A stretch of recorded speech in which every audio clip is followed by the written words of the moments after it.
So you bought a new home with a private well. First of all, congratulations. Second of all, here's a couple of quick tips to ensure your drinking water from that well is healthy and wonderful. As soon as you move in and you get comfortable, do a much more comprehensive well water test. You may or may not have had a well water test with the initial home inspection. Typically, these inspection tests are fairly limited, so they might just be coliform and E. coli, for example.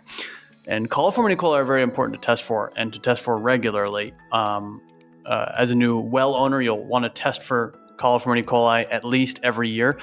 But when you first move in, do a much more comprehensive well water test because there are hundreds, if not thousands, of other possible concerns that were not included in that initial inspection well water test. Things like arsenic, lead, nitrate, fertilizers, pesticides like glyphosate, PFAS. If there's industrial pollution nearby, checking for some industrial contaminants as well. Do a comprehensive test as soon as you move in.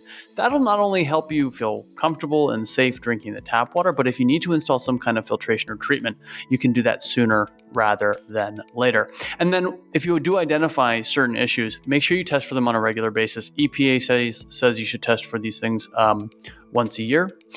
We think it's a good idea to test at least every 9 months. If you test on either every 9 months or 15 months or every 4 months or 5 months, it can be better because you start to capture the seasonality of your water quality. Whereas if you just test every 12 months, you're always testing at the same time every year.